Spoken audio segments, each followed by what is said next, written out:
Saudara percaya itu? Itu firman Tuhan. Kita amini. Yang paling bodoh lebih berhikmat katanya. Makanya tahun ini adalah tahun di mana Christ revealed. Kristus akan mulai dinyatakan. Saudara lebih percaya lagi kepada Kristus. Dan hidup saudara akan mulai berubah. Betul. Ini tahun luar biasa. Yang berikutnya, tahun 5775 itu disebut di Israel, mereka bilang ini adalah tahun Shemitah. Tahun Shemitah adalah tahun Sabat. Tahun Sabat. Dan di Sabat adalah let go of excess. Tinggalin yang udah kesisa, yang udah kelewat, udah lupain aja. Dan kita belajar practicing abundance. Belajar untuk berlatih untuk kelimpahan, untuk terima kelimpahan. Kenapa? Nah, dan uniknya, tahun ini bukan cuma tahun Shemitah aja, bukan tahun Sabat aja. Tapi tahun ini adalah disebut the year of double Sabat. 5775 double Sabat. Kenapa? Karena tahun ini juga, tahun depan adalah tahun Yobel buat Israel. Jadi ini disebut the year of double Sabat. Saya ceritain kayak gini. Tuhan menciptakan dunia berapa hari? Yang alam semesta 6 hari. Bukan 7 hari. Hari ke-7 justru istirahat, rest, Sabat. Ini ayatnya. Kejadian 2 ayat 2. Ketika Allah pada hari ke-7 telah menyelesaikan pekerjaan yang dibuatnya itu, berhentilah, he rest. Iya, pada hari ke-7 dari segala pekerjaan yang telah dibuatnya. Jadi hari ke-7 istirahat. Keluaran 31 ayat 15, 6 hari lamanya boleh dilakukan pekerjaan. Tetapi pada hari yang ke-7 haruslah ada Sabat, hari perhentian penuh. Stop. Nah, Israel sampai hari ini masih lakukan Sabat. Jadi setiap kali ini hari pertama, kedua, tiga, 1, 2, 3, 4, 5, 6, 7, hari ke-7 itu adalah hari Sabat. Makanya dibilang on the 7 years. Nah, ada hari Sabat, ada tahun Sabat. Jadi Israel menerapkan itu hari yang Tuhan ciptakan, jadi juga tahun. Dibikin jadi tahun Sabat. Jadi tahun yang ke-7 itu adalah mereka bikin satu rest. Nah, istirahat termasuk buat tanah. Karena itu ada pengajarannya. Tuhan sudah bilang itu di Imamat 25. Hendaklah setiap tahun yang ke-7 itu tanah diistirahatkan, nggak ditanam. Jadi kalau saudara ngerti, saudara pergi ke Israel, setiap tahun ke-7, tahun ini mereka nggak akan nanam. Tapi Tuhan sudah berjanji, aku akan kasih kelimpahan di tahun sebelumnya untuk bisa double. Ngasilin double. Karena tahun ini nggak ditanam. Dan hasilnya, ini saya baru pulang dari Manado. Saya lihat di situ ada tanaman cabai yang kerjasama dengan Israel. Dan mereka juga sama. Mereka ngikutin siklus dan segala macam. Dan hasilnya di Israel, kok hari ini kok mereka nggak rugi tuh? Iya, karena ternyata setiap tanah begitu diistirahatkan 1 tahun, tahun berikutnya itu dia akan menghasilkan berlipat-lipat daripada sebelumnya. Sedangkan kita nggak ngerti, pokoknya ditanam aja terus. Sampai tanahnya udah nggak ada kesuburan, terus ditanam. Lama-lama kayak tanahnya udah mau mati juga terus aja gitu. Makanya buahnya tambah kecil, tambah sedikit, terus aja. Israel kan 7 tahun sekali mereka dibiarin tanah. Seperti di ini lagi. Nah, jadi setiap tahun ke-7, dan ini tahun ke-7, kemudian week, jadi minggu berikutnya, tahun ke-14, tahun 21, tahun itu, dan tahun ini, itu sebetulnya adalah tahun ke-49. Dan kenapa dibilang double Sabat? Karena Tuhan bilang, ketika ada tahun 49, tahun ke-50, itu juga harus kamu disebut sebagai tahun istirahat. Kenapa? Itulah basic dari tahun Yobel, Jubilee. Makanya dibilang tahun ini adalah tahun double Sabat atau double Shemitah. Tahun double Shemitah 5775. 2014 sampai 2015. Mereka rest. Itu rest, reset, restore. Istirahatin, kayak reset lagi, ulangi lagi semua, dan itu akan memulihkan semuanya lagi. Nah, itulah yang disebut tahun Yobel. Jadi tahun ini tahun spesial, bukan cuma tahun Sabat. Ini terjadi 50 tahun sekali. Tahun double Shemitah. Makanya ini tahun 5775 buat Israel itu tahun, waduh ini luar biasa berkatnya. Dan tahun depan mereka masuk tahun Yobel. Tahun pembebasan. Nah, apa itu tahun Yobel? Ini saya ambil dari Jerusalem Weekly, majalah Jerusalem Weekly. Dibilang gini, give it rest, kasih istirahat dong. In 5775 katanya, crops get the year off. Tanaman semua dapat istirahat. Inilah di tahun baru, Rosh Hashanah Ish. Dan tahun Yobel itu apa? Di Imamat sudah dibilang, Imamat 25 ayat 10, tahun Yobel, Jubili. Proclaim liberty, itu kamu harus kasih kebebasan di seluruh tanah dan seluruh inhabitants there. Yang ada itu. Makanya di situ kemudian pengajarannya banyak sekali, bukan cuma tanah. Kalau 7 tahun sekali, itu bicara tanah. Tapi kalau waktu bicara tahun Yobel, itu semua yang ada di tanah, itu harus dikasih bebas katanya. Bukan cuma tanah aja, termasuk orang. Makanya kenapa kita ada lagu, ini tahun pembebasan, gitu kan. Ini tahun pembebas. Karena kalau kita punya pembantu, kalau di sana budak itu beli. Kalau di sini kita bayarnya bulanan, gitu. Kalau di sana dibeli di awal, selesai, jadi budak. Tahun ke-50, itu budak harus dilepas. Kalau mau kerja lagi, dibeli lagi, bayar lagi. Jadi itulah tahun Yobel. Nah, maknanya apa tahun ini? Jadi ini tahun Sabat, itu tahun rest. Tahun Yobel itu juga rest. Biasanya kalau tahun Sabat, tahun-tahun 7 tahun yang lalu cuma 1. Ini 2 kali, berarti tahun the double Sabat, double rest. Jadi ini betul-betul tahun istirahat. Istirahat itu bagus nggak? Nah, banyak orang tidak mengerti. Tadi saya bilang di Indonesia aja mereka tanaman pokoknya hajar terus, jangan dianggurin gitu kan. Masa dibiarin aja? Mereka nggak ngerti. Kekuatan sesuatu itu ada pada rest. Makanya kenapa Tuhan bilang kamu harus istirahat. Kenapa hari Minggu kita juga istirahat nggak kerja? Rest, restore. Coba kerja terus, coba nggak tidur. Itu semua ada rest. Itulah kekuatan di situ. Begitu juga secara rohani. Nah, pada mulanya Tuhan kan jadikan dunia. Tadi berapa hari? 6 hari dia ciptakan. Dan hari ke-6, dan manusia diciptakan hari ke-berapa? Hari ke-6. Makanya kalau saudara lihat gambar ini adalah ini kan ada manusia. Hari ke-6. Nah, manusia, menurut saya bukan hari ke-6 karena terang. Kenapa gini? Manusia diciptakan kapan? Manusia diciptakan pada akhir dari hari ke-6. Karena hari ke-6 Tuhan tidak hanya menciptakan manusia, tapi Tuhan juga menciptakan apa?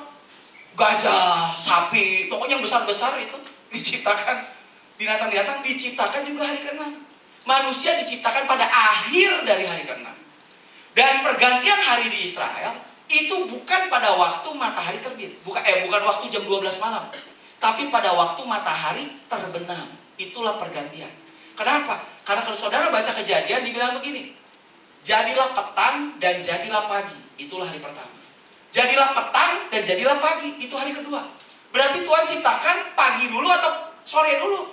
Sore. Petang dulu. Petang. Itu. Makanya kalau gelap petang. Itu. Gelap petang. Jadi gelap dulu. Karena Tuhan selalu bilang dari gelap datang terang. Dia nggak menciptakan dari terang jadi gelap. Dari gelap datang terang. Jadi dia mulai dari matahari terbenam. Begitu gelap, itulah pergantian hari. Itulah masuk hari ke-6. Nah, di manusia tadi diciptakan pada akhir dari hari ke-6. Jadi kalau pergantian hari sekitar jam 6 baru gelap, saya pikir manusia itu diciptakan mungkin sekitar jam 4 sore, begitu Pak. Gitu. Karena pagi nyiptain dulu yang lain. Jadi jam 4 Tuhan mulai bikin dari debu. Yang lain cuma ngomong, ini dibikin dari tanah. Karena lihat dibentuklah kayak boneka gitu. Dan kemudian Tuhan kasih nafasnya. Dan manusia akhirnya hidup. Dan saudara tahu, begitu manusia hidup, apa yang paling pertama dikerjakan manusia? Coba saya mau tanya. Betul. Betul. Sekarang mulai ngerti. Kenapa? Karena manusia diciptakan akhir hari ke-6. Begitu manusia buka, nah Tuhan bilang sudah selesai kan? Berarti sudah masuk hari ke-7. Tuhan beristirahat. Jadi manusia begitu melek, udah gelap. Ya tidur lagi aja. Jadi Tuhan lihat, begitu manusia diciptakan, apa yang disuruh? Tuhan tidak suruh manusia kerja. Begitu manusia hidup, yang paling pertama disuruh tidur. Suruh tidur dulu, istirahat, rest. Setelah itu manusia hidup, buka mata. Nah, ini. Berarti ini hari ke-7. Ini hari ke-7. Makanya hari ke-6 Tuhan bilang, it is finished. God finish his work. Sudah selesai. Makanya masuk dalam God Sabbath rest. Tuhan juga istirahat katanya. Dan setelah bangun hari ke-7, apakah Tuhan suruh manusia bekerja? Tidak sama sekali. Kenapa? Karena itu hari Sabat. Hari Sabat. Orang Yahudi sampai sekarang tahu sekali hari Sabat. Bahkan mencet tombol lampu aja nggak boleh, nyalain lampu. Pencet lift aja nggak boleh, makanya ada lift Sabat. Itu otomatis buka tiap lantai. Turun naik begitu. Lampu mereka nyalain dulu sebelum Sabat. Masak segala sesuatu, mencet aja nggak boleh. Jadi betul-betul Tuhan bilang jangan kerja. Gitu. Kenapa? Karena bukan jangan kerja, apa-apa karena Tuhan sudah sediakan. Taunya apa? Manusia nggak disuruh kerja. Lihat. Ketika manusia hidup, Tuhan cuma suruh apa? Beranak cuculah dan bertambah banyak. Enak ya? Penuhilah bumi dan taklukkanlah itu. Taklukannya bukan berarti berjuang untuk kalahin, tapi taklukan di sini lebih kata recognize. Kenalilah. Kamu kan baru melek. Kasih nama semua. Kamu cari tahu ini gajah, ini kucing. Kamu kenali semua. Taklukan dalam arti begitu kamu harus tahu tuh semua. Gitu. Bukan suruh berjuang, ada gajah dikejar, didengkek, takluk. Ada sapi dikejar lagi, gitu. Bukan. Taklukan itu dan berkuasalah atas segala binatang di bumi. Kemudian apa? Lihat, aku memberikan. Siapa yang kasih? Tuhan. Aku memberikan kepadamu segala tumbuh-tumbuhan yang berbiji di seluruh bumi. Dan segala pohon-pohonan yang buahnya berbiji, itulah yang akan menjadi makananmu. Jadi makanan disediakan nggak sama Tuhan? Disediakan. Hari Sabat. Makanya Tuhan kasih manusia hidup, istirahat dulu. Baru jadi udah istirahat, tidur dulu. Begitu bangun, makanan sudah disediakan sama Tuhan. Karena manusia langsung hidup di hari Sabat. Itulah berkat hari Sabat. Jadi kalau saudara tahu hari Sabat, tadi saya bilang ini tahun double Sabat. Wow. Seperti apa ya? Ini tahun the big blessing. Tapi caranya adalah rest. Karena Tuhan mau itu. Tapi Adam kan bukan berarti rest cuma tidur terus. Kenapa? Kalau dia lapar kan dia harus manjat pohon juga. Manjat pohon kan kerja untuk petik buah. Begitu. Jadi jangan bukan berarti, oh kalau gitu saya nggak usah kerja ya. Oh enggak. Saudara kerja hanya untuk memetik apa yang Tuhan sudah sediakan buat kita. Berkat-berkat itu. Amin. Tuhan sudah sediakan itu. Inilah tahunnya. Dan apa yang merusak manusia hari ini kok jadi susah? Dosa. Karena iblis, dosa akhirnya menguasai dunia. Makanya lihat, tadinya manusia itu enjoy. Adam tinggal petik semua makanan Tuhan sediakan. Tapi gara-gara dosa, Kejadian bilang gini, sekarang dengan bersusah payah engkau akan mencari rezekimu dari tanah seumur hidup. Aduh, capek. Makanya kenapa kita hidup hari ini susah ya? Jujur, betul? Hidup susah? Susah ya. Susah payah untuk bisa cari, untuk bisa makan. Itu sebetulnya kutukan karena dosa. Itu akibat dosa. Tapi yang Tuhan rancang pada awalnya adalah manusia hidup pada hari Sabat. Semua Tuhan kasih. Makanya semak duri dan rumput duri yang akan dihasilkan bagimu. Waduh, udah kerja keras begini. Dan tumbuh-tumbuhan di padang akan menjadi makananmu. Waduh, tumbuhan di padang. Tadi buah-buahan Tuhan yang numbuhin. Sekarang udah kerja aja, yang tumbuh cuma di padang. Yang jadi makanan. Bahkan dibilang dengan kesangan. Dengan berpeluh, keringetan, engkau akan mencari makananmu sampai engkau kembali lagi menjadi tanah. Kecuali orang Indonesia aneh, udah kerja keringetan, makan juga keringetan. Karena makan juga kerja gitu. Tapi lihat, engkau cari makanan dengan keringetan. Tapi apa yang Tuhan janji? Tahun ini saya mau kasih tahu saudara. Kalau tahun lalu, tahun saudara capek kerja karena mungkin hari ke-5, hari ke-6. Tapi tahun ini dengar baik-baik. Tahun ini adalah tahun double Sabat. Amin. Tuhan sediakan itu Sabat. Oh ya? Emang tersedia lagi? Ya, lihat. Work of creation. Waktu penciptaan. 6 hari Tuhan ciptakan. Setelah itu tadi Tuhan bilang apa? Semuanya sungguh amat baik. Lalu Tuhan beristirahat, rest, karena sudah selesai. Bukan capek Tuhan, tapi udah selesai, udah sempurna. Makanya istirahat. Dan manusia diciptakan akhir hari ke-6. Begitu bangun, langsung masuk sabat. Semuanya Tuhan udah persiapkan buat manusia. Gak usah lakukan apapun. Dan saudara tahu, tadi dosa kemudian merusak. Akhirnya dari sini Adam akhirnya harus kayak sana, harus capek, harus bersusah payah untuk dapat makanan. Tapi tahukah kebenarannya? Alkitab bilang Adam yang terakhir, the last Adam, yang adalah Yesus. Adam yang terakhir, dia mengembalikan lagi hari Sabat. Ketika disalib, dia bilang sekali lagi, sudah selesai. Artinya apa itu finish tuh? Artinya sekarang sudah selesai. Manusia aku sudah tanggung lagi semua masalah dosa. Sekarang Sabat tersedia lagi. Hari Sabat buat kita. Seperti apa hari Sabat? Tadi lihat aja. Begitu enaknya ada. Kehidupan kita harusnya enak. Kalau gitu memang masih ada. Ayatnya bilang, Ibrani 4 bilang apa? Jadi masih tersedia suatu hari perhentian, hari ke-7 bagi umat Allah. Masih tersedia lagi. Ya, karena Kristus. Sebab barang siapa telah masuk ke tempat perhentiannya, ia sendiri telah berhenti dari segala pekerjaannya. Sama seperti Allah berhenti dari pekerjaannya. Karena itu tahun ini justru kita harus berusaha apa? Baiklah kita berusaha. Usahanya apa? Untuk masuk ke dalam perhentian. Masuk ke dalam perhentian, rest. Kapan kita semakin bisa berhenti? Semakin saudara percaya. Betul?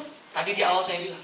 Semakin saudara percaya keselamatan saudara sudah dijamin oleh Tuhan, semakin saudara rest. Semakin saudara nggak percaya, semakin saudara kerja. Dan semakin amburadul. Makanya kita harus usaha katanya. Tapi tahun ini usahanya justru apa? Masuk dalam perhentian. Rest itu dalam hati. Sadarilah apa yang Tuhan sudah lakukan dalam hidup kita. Dan lihat, Tuhan memang kasih kita untuk rest.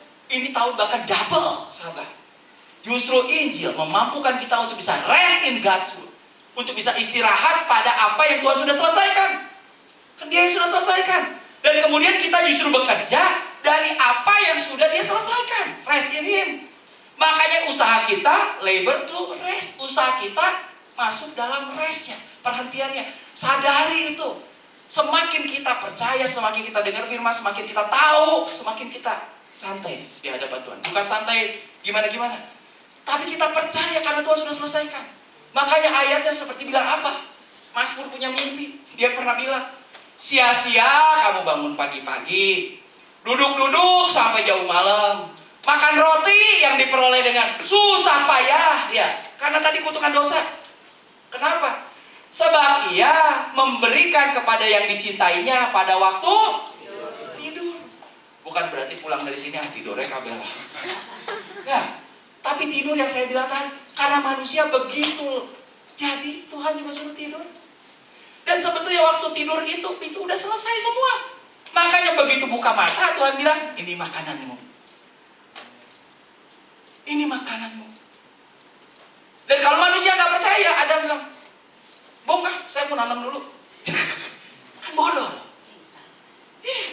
Enggak, saya mau cari sendiri. Enggak, saya mau usahain. Percayalah. Inilah. Makanya Amsal 10 ayat 22 bilang apa? Berkat Tuhanlah yang menjadikan kaya. Jadi kalau kita bisa kaya karena berkat Tuhan. Susah payah tidak akan menambahinya. Nggak akan nambahin. Saudaramu susah, berarti bukan jangan, aduh kalau gitu malas aja. Oh bukan. Saya bilang saudara harus percaya tahun ini gitu. Betul-betul. Ini tahun Tuhan lagi bukakan pewahyuannya Yesus. Ketika saudara tahu apa yang Dia sudah lakukan. Nah ini saya mau bukakan juga sedikit supaya saudara lebih percaya. Makanya Roma 8 ayat 23 bilang, ayat 32 bilang ini. Ia yang tidak menyayangkan anaknya sendiri, Yesus, tetapi yang menyerahkannya bagi kita semua. Yesus sudah dikasih buat kita. Bagaimana mungkin Ia tidak mengaruniakan segala sesuatu kepada kita bersama-sama dengan Dia? Amin. Yesus sudah dikasih. Bagaimana mungkin nggak dikasih bersama dengan Yesus, katanya bersama-sama dengan dia. Dia sudah mengaruniakan sebetulnya apa? Segala sesuatu. Segala sesuatu itu apa? Semuanya.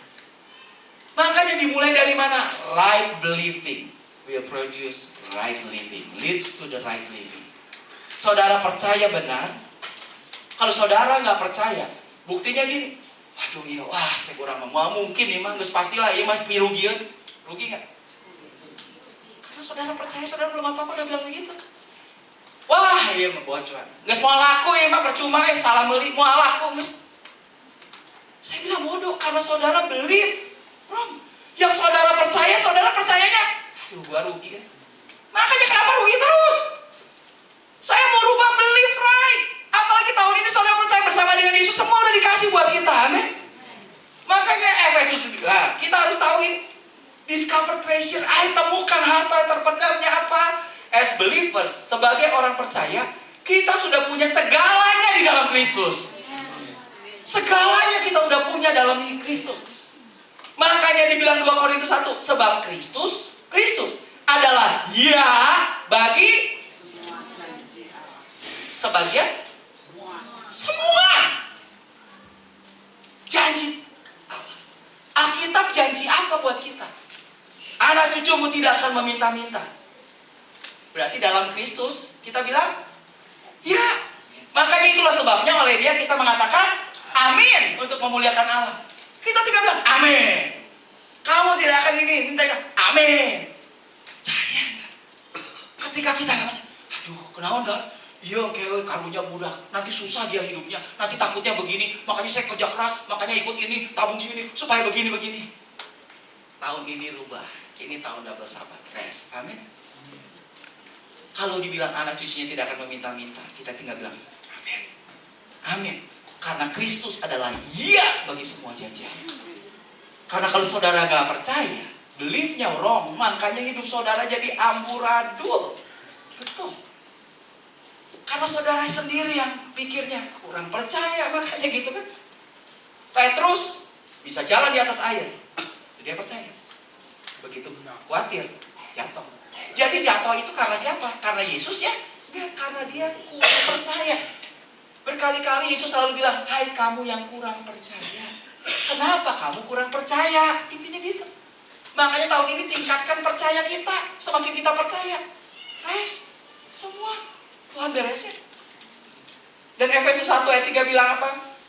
Makanya terpujilah Allah dan Bapa Tuhan kita Yesus Kristus, yang dalam Kristus, semua di dalam Kristus, bersama dengan Kristus, dalam Kristus, sudah mengaruniakan, memberikan kepada kita segala berkat di dalam surga.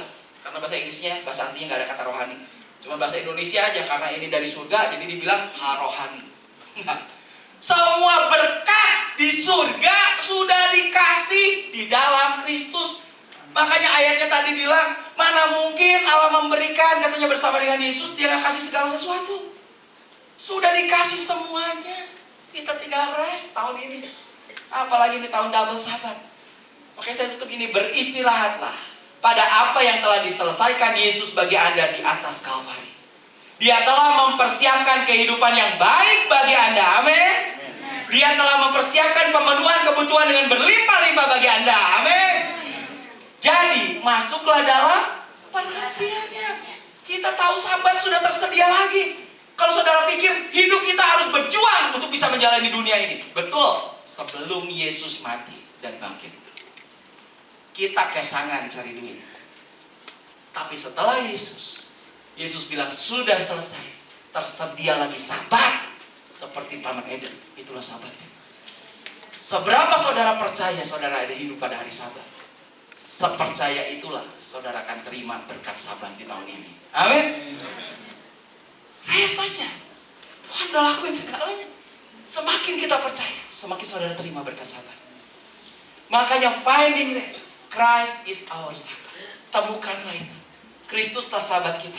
Jadi hari ini enjoy sabat rest. Amin. Kalau tadinya seperti langit kelabu, kerja capek, susah, sobekin, percaya. Hari ini enjoy sabat. Ini tahun double sabat bahkan buat kita. Rest, percayalah Percaya. Memang percaya gampang diomong, kenyataannya tidak segampang itu. Makanya tadi Tuhan bilang kamu harus berusaha, katanya. Justru usahanya apa? Masuk dalam pengertian berusaha itu. Untuk percaya itu gak gampang. Tapi kalau bisa, nah ini yang Tuhan sediakan. Yang terakhir,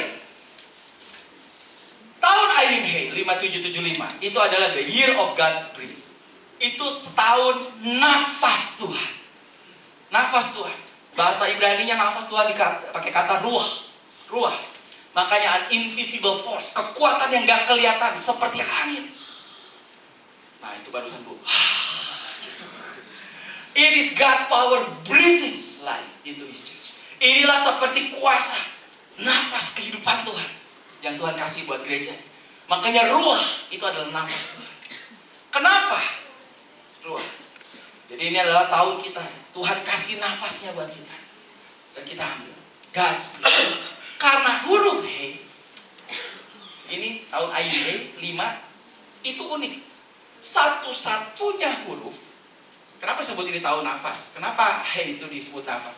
Satu-satunya huruf di mana kalau kita mengucapkannya sama sekali tidak perlu usaha. Makanya inilah tahun rest. Bahkan jadi gimana He itu harusnya kita ngomong yang betul? Itu seperti orang nafas. Ini tahun Ayin, ya, itulah nafas Tuhan. Sedangkan semua huruf yang lain, ketika kita ngomong harus ada usaha. Contoh aja huruf Ayin. Sekarang coba saudara ngomong huruf Ayin tanpa usaha, tanpa gerakin lidah dan bibir. Coba ini ngomong Ayin tanpa gerakin lidah dan bibir, nggak boleh ada usaha. 1, 2, 3. Selamat datang di TK.